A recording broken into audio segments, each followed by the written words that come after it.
I've played sports my whole life. When I was a kid, I played everything, baseball, basketball, soccer, football, wrestling, volleyball, swimming.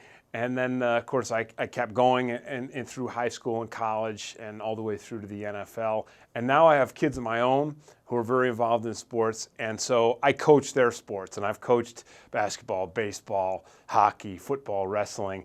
And I like to take the elements of my own life as an athlete and incorporate those into my stories. So real life experiences from inside the NFL, what it really feels like, what it really smells like and sounds like, and the excitement of winning a game or being drafted in the first round. But also, the pain. I mean, having your knee drained or having a bone that's broken. So I try to put that in. And then I also take the experiences that I've had as a coach and as a father, and seeing the world of sports from that perspective, and now having my own kids involved in sports, and the pressures that are on kids from parents and from coaches, and the pressures that kids put on themselves, and also the excitement of that and the joy of that, but also the anxiety when you're not doing as well as you'd like to and things go against you, or you lose and you get knocked down and you have to get up. So I like to put all those elements, the elements of my life as a professional athlete, from the training part and the competitive part, but then the elements of kids' lives and kids' worlds in sports.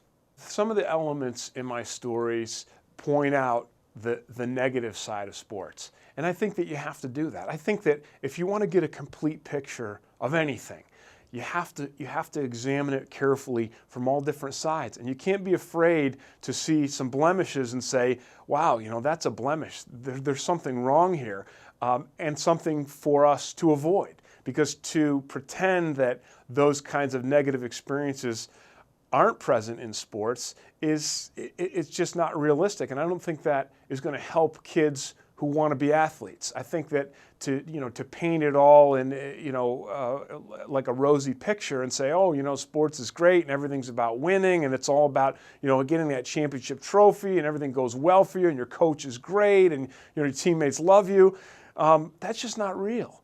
Sports really isn't about the good things are something to savor and to relish. But I find the real substance in sports is in the adversity.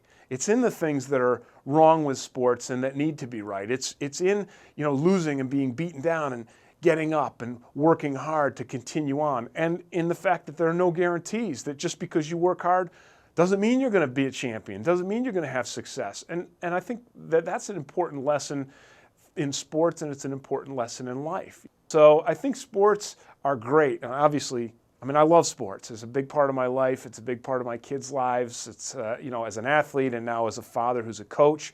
But sports in and of themselves aren't that important, because if we can't transfer the valuable lessons of sports into the more important areas of our lives, like being a dad or being a husband or being a friend or being a mom or a sister, being a good person in those things and being a good student in school. Those are the things that are more important. So if we're going to transfer the lessons of sports into real life, we have to study it in its entirety.